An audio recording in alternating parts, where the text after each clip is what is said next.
is the past tense I mean, is it parachuted? How do we say that, Mike? Did you parachute this past week? What went down? Swanee, I'm very disappointed. I drove all the way up to Chester, about 15 minutes out, I should say, and we get the phone call saying that there was too much cloud coverage. So I slept well that night before, ate breakfast, had no issues, listened to a little AC/DC on the ride up, and with that all being said, I got to do it all over again now. I have to get in the zone because it was canceled. So we're doing it on Thursday. Hopefully cloud coverage will work better in our favor, won't exist. And now I'm going to have to make sure I don't psych myself out again. Oh yeah, that would be tough. By the way, the past tense is parachuted, if anybody ever asks you. Okay, there we go. just keep you in the loop. All right, top 25 coaches poll is out. Alabama's number one, an overwhelming number one, 63 first place votes. Clemson checks in at number two. They don't get a first place vote. Oklahoma at 3 gets the other 2 first place votes. Then, of course, Ohio State at 4 and Georgia at 5. So it's official, Mike. Clemson, Georgia, at least from the coaches poll perspective, will be a top 5 matchup in Charlotte to open the season on September the 4th. Man, what a big opportunity for both of those ball clubs in Charlotte. Yeah, and it's one of those things that, we hear so much about how the end of the schedule means more than the beginning, right? But at the same time, too, if you're able to win this game, whether you're Georgia, whether you're Clemson, especially Clemson, you look towards the end of the year, this is a game you're going to have to mention. Now, there'll be people that will try to write things off. That happens all the time, right? They're like, well, Team A or Team B, they weren't who they are now, and I guarantee you, Clemson fans, if Clemson beats Georgia week 1 and then Georgia goes on this little run, you watch. People will say that, so don't say, I only speak highly of the Gamecocks. I'm defending you here because it's going to happen. It's going to happen. Clemson, I feel like they take hits sometimes unnecessarily. So, but I think that could happen for both teams, but especially Clemson because of historically how that conference has been. Now, with that being said, I do feel the conference should be stronger this year. We see that in the preseason polls with North Carolina. We're seeing it towards the back end a little bit as well. But I think bottom line is this. If you're able to win week 1 against Georgia, you are putting yourself in the driver's seat to be able to get back to the college football playoff, regardless how North Carolina does, regardless of how the rest of the ACC does, because you've seen historically that you still have made it in the past for, despite people taking shots at your strength of schedule. You are setting the bar extremely high going up against Georgia week 1. And if you can be able to beat them, I think you're going to be all right moving forward if you're able to take care of business the rest of the way. Mike Yuba joins us here each and every week to talk a little bit about college football and the Clemson Tigers and South Carolina Gamecocks for sure. And we'll get to South Carolina here momentarily. But, Mike, I want to ask you about Bobby Bowden. I know Coach Bowden passed away over the weekend. I was fortunate enough in this capacity to interview him one time and speak to him on the phone another time. But, so many great memories, I think, for so many people out there looking back at his career, even if he was, knocking your team around on the gridiron, he was really somebody that was hard to dislike. Yeah, and I think, regardless if you're a Florida State fan or even not a fan, maybe the ACC, everyone knows who Bobby Bowden is and the lives that he has impacted. Yes, we could talk about the 2 national championships. We could talk about the 3 Heisman Trophy winners that he coached. But the legacy that he left behind in the big grand scheme of things in terms of what he was able to do with college football. And he was able to help transcend the sport. When you coach, not just coaching in general, 20 plus, 30 plus years, when you coach at the same place for over 3 decades, Swanee, we've had conversations about the business that we're in. Your listeners don't have to be in radio or TV to agree with this statement. I don't care what field of work you're in. You could be, the guy that packs the meat at the deli. Things change over time, right? Things change. So to be able to be at the same place for as long as he was and to be able to have the success that he was consistently, that speaks volumes to his greatness, regardless of, of the number of national championships he had. Yes, he had 2, But man, I mean, find someone, give me a list of people that are going to be able to do that in college football, especially at that level in a Power 5 conference. That list won't be too long. No, that's a good point. Now, I would ask you this, Mike. Your father's a coach. You know the grind that it was for your dad to be a high school coach and any other times and opportunities. Mm-hmm. As a kid, like Tommy Bowden, Terry Bowden, growing up in a household like that, man, how much did you take away from your dad? And and I can only imagine what Terry and Tommy, had a chance to take away from a guy like Bobby in his capacity. Shoot, and I could bring it back local. I asked this very question when I had a sit down just last week with Shane Beamer and his son, and everything that he's going through, because obviously he had the opportunity to learn from his dad, Frank, another guy that coached in the ACC for many, many years.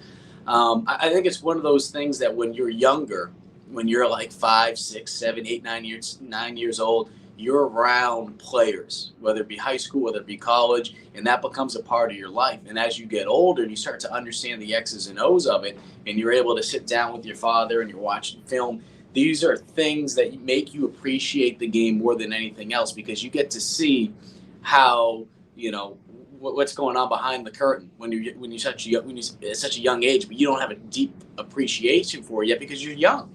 But as you get older, you appreciate it more and you understand the ins and outs. So I think more than anything, when you're the son of a football coach, whether it be high school, whether it be college, whether it be the pros, you're able to see things that not the, a person on every day does not get to see. And I think you have a deeper appreciation for it and you understand how that stuff works. So, more than anything, I think it's just being able to understand from a personality standpoint. I say it all the time here when we're talking about working in TV. The best thing that I was able to learn from my father and being able to play football is that you're dealing with so many different personalities. There's over 100 people usually on most football teams. You have to deal with so many personalities. You're not going to be able to talk to Jimmy the same way you talk to Johnny. That's just how it goes. So I think being able to learn from a guy like that helps you out when you become a coach, regardless of what level you are, just because you saw your father do it and understand that, there's so many different things that you got to be able to be good at, X's and O's. But I think just being able to talk to people first and foremost, because if you can't do that, if you can't be a leader of men, you're not going to have a long career in coaching. Mike, you was on Twitter at Mike_UVA. Again, WACH-Fox 57 in the Midlands. Mike, do you have a specific memory of a game? I know you're younger than me, but I mean, do you remember anything specifically from Coach Bowden's career where you said, man, I know exactly where I was when this took place? I don't know if there's necessarily a game. I think of memories, moments, ones that you hear stories of. I mean, I remember Deion Sanders just a couple of years ago, when he got inducted into the Pro Football Hall of Fame, talking about how Bobby Bowden, when he was a freshman, he wanted him, just like a lot of freshmen that come in, he wanted him to be able to come off the edge and block kicks. And I can't remember the exact gentleman's name, but that guy came off the edge and the kicker came up and kicked the guy right in the chin, and the guy needed stitches and come up. Deion was next. Uh-oh. I think I lost your audio, Mike. Let's see. Not sure what happened. You're telling Mike, you with us, man? You got me? Yeah, you're good now. Sorry, it's just my mother calling me. I'll have to tell her, we're talking. She's let me say this. There's a sign. I'll have to send it to you. There's a sign in our basement that says, when it's football season, the wife and kids don't matter, something like that. Or, don't talk to me, it's football season. So she knows it's football season. Ma, come on. We've been doing this for 30 years. But Deion was next in line to go block the kick. He looked at Coach Bowden. He's like, I'm not doing that. So, just funny stuff like that. I mean, growing up a Notre Dame fan, and I know it was well before me, but just some of the rivalry matchups between Florida State and Notre Dame. I think that's something that resonates with me. And I just think too, it's a shame how things ended and played out over there. But, you think about some of the legendary matchups, whether it be Coach Bowden and, Joe Paterno, you just think of the big name coaches. Man, it was a special time to be able to watch college football, especially in that 90s period. And it's incredible to think. I mean, shoot, it's almost 30 years ago that he won that national title. I can't remember if it was I think it was the second one. And just how he kept just going. He just kept going. I mean, it's incredible. Yeah, I think back to the fact that he finished 14 consecutive seasons inside the top 5 in an era Insane. where you didn't have the BCS. So even if you were, say, number 2 going into the final polls, you might not be matched up against number 1. So you really don't even have a shot at winning a national title. And boy, if there had been a 4-team playoff, would we be talking about Bobby Bowden with 6 national titles or so during his time in Tallahassee? I mean, I think that's a legitimate argument that you could make, that of all the coaches in the history of the sport, he may have benefited the least from the system in which was available, given what they were doing on the field. Well, which coach would open up about that and give you an awesome answer would be Dabo Swinney. I feel like if you ask really any other coach right now about that, they'll be like, well, we're in camp mode. Or Dabo would probably say 1,000%, yeah, he'd benefit from it. And who better, other than maybe Nick Saban, to be able to answer a question like that, because Dabo Swinney has seen it firsthand. I mean, can you imagine? I don't like doing the popsicle, headache scenarios here, but can you imagine if we weren't in the college football playoff era these past, 7 years? Think how many times Clemson might have been left out and not have an opportunity to be able to compete for a national championship. So if anyone's really benefited from it the last 7 years, it's Dabo Swinney and Clemson. So when you think to, who would have been in a different era that would have benefited from the most, there's no question that Florida State and Bobby Bowden would be the Clemson back then if that college football playoff had existed, 15, 20, 30 years ago. Again, Mike Uva joins us every Tuesday, helps us peek over the fence into the backyard of the South Carolina Gamecocks. Mike, you mentioned Shane Beamer's ball club. You know how I feel about him. I'm excited. I think he's a good hire for the Gamecocks. Give us the latest. What's going on in Columbia for all our Gamecocks hanging out with us today? Yeah, so practice number 5 rolled on this morning at 9:40. We had an opportunity to watch the first 5 periods, and some things that really stood out to me. Marshawn Lloyd. Look, I know they're just in uppers or shells, depending on what part of the country you are. So just for people that don't know that, just shoulder pads and helmets. Marshawn coming off that torn ACL on his left knee. Seeing him, and I posted a tweet on it just a little while ago of that one video in particular from today. Catches it out of the backfield. They're just on air, but he's making a cut off that left knee, and he's accelerating. And I think more than anything, I don't care who you're going up against. You could be going up against, a bunch of, just dummies. I mean, I know it was on air, so you can't get any more, more relaxed than that. But to be able to see a guy coming off that ACL injury, making those cuts and looking just as fast as he was a year ago, that's the best thing that you can see right now, especially because Kevin Harris, as we found out just a week ago, had minor surgery on his back. That was something that USC kept under wraps for quite some time. He has not been able to practice yet. He's not 100%.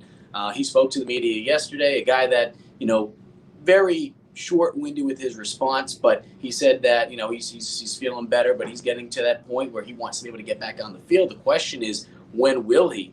And the other thing, too, is if Marshawn Lloyd's looking good, and depending on how things play out, if Marshawn Lloyd looks good, gets that opportunity week 1 and balls out, I don't want to say it'll be a Wally Pipp situation, but, I mean, if Lloyd is able to show how healthy he is, I mean, it might be difficult for Kevin Harris, despite leading the SEC in the regular season for rushing last year, to get that job back. Now, that's just, we'll have to wait and see how things play out. E.J. Jenkins, the transfer from St. Francis, what a big boy. I mean, it seems like every time you see this man, talking about tweets, I put a photo of him getting coached up by Shane Beamer today. 6'4", 6'5", 6'6", 6'7". It seems like he's growing every time you see him, especially in pads. So, there's a lot of jokes going on today that if Will Muschamp had him that, first and goal from the 3, that you'd have 3 straight runs and you'd kick a field goal. With this guy, you're going to be throwing it up back of the end zone, giving him an opportunity. He's such a big boy. And defensively, got to give some love to Carlins Platel, the Division II Assumption University transfer. We had a chance to speak with him today. He's the number 2 right now with as a nickel. And as he said today, 5 days of practice, he's had most of his days, he's had at least one interception. So a guy that's making the jump from D2 to the SEC, I understand it's just practice right now, but he's picking things up pretty quickly. Mike, how's the quarterback situation looking so far and what you've been able to pick up? I think Luke Doty is the guy. I think it's his job to lose, and I don't want to say that it's his automatically because you just don't know how things play out. But I would be shocked. I would be shocked if Doty's not the quarterback week 1. And I think people want to look at Doty and try to figure out what he is, right? And I think the problem is when you have other quarterbacks in this state, in particular, up in Clemson, we've seen the arm talent over the last couple of years, whether it be, Taj Boyd, Deshaun Watson, to Trevor Lawrence. I mean, even going back to Kelly Bryant and now DJ Uiagalelei. So I think, unfortunately, when you have a rival that has had a quarterback factory, it's tough not to say, hey, where's our quarterback factory? Where's our guy that can be able to throw the football like that? And we know DJ has the ability to be a dual threat guy. With Luke, I think he just needs to go out there and just be himself. Don't force things down there. And I think having new offensive coordinator, Marcus Satterfield, I think they're going to be able to put him in the best situation to succeed. It might not look sexy. They might not be scoring, 30, 40 points a game. But at the same time, too, if you're winning games, 2, 3, 4 weeks later, does it really matter how many points you're putting up? So I expect them to be able to run the ball a lot. I expect them to use their tight ends a lot. I expect them to try to find out who can be at least one vertical threat, because you need at least one vertical threat as a receiver. And by doing that, putting Doty in a situation to be able to use his feet, be that dual threat quarterback, and allow him, because he's smart, to make plays outside of the pocket. About a minute and a half left with Mike Uva here. Mike, so one other thing for the South Carolina fans hanging out with us today, we talked about this yesterday. Will Muschamp's going to be on the sidelines now instead of just in an analyst role over in Athens when the Bulldogs and the Gamecocks hook up. I mean, how strange is that going to be that Coach Muschamp's right over there as the special teams coach as Scott Cochran's taking some time away from the sport? I'll tell you what, being in the situation that they're in, if you're Kirby Smart, what a gift that you have. You've worked with this man on so many different levels, whether it be back at your LSU days, whether it be as a player at Georgia, whether it be at Valdosta State, another Division II school. So I think having that comfortability and that familiarity with Muschamp's going to help out a lot. But on top of that, people can say what they will about Will Muschamp as a head coach. The man is very, very intelligent when it comes to football. And I think being able to have this guy step up in comparison to maybe that's not someone that's not as, has as much experience, I think this is a huge, huge, huge plus for Georgia. But at the end of the day, Georgia needs to be able to win some games and be able to score points, something that they have not been consistent with, it feels like, over the last couple of years, despite the success they've had. They've set the bar so high, they just haven't been reaching it year in and year out. He's on Twitter at Mike_UVA. Mike, buddy, tell your mom we said hello and thanks for watching the show, because I know she's tuning in today, man. Be good. Appreciate it. On to the WACH-Fox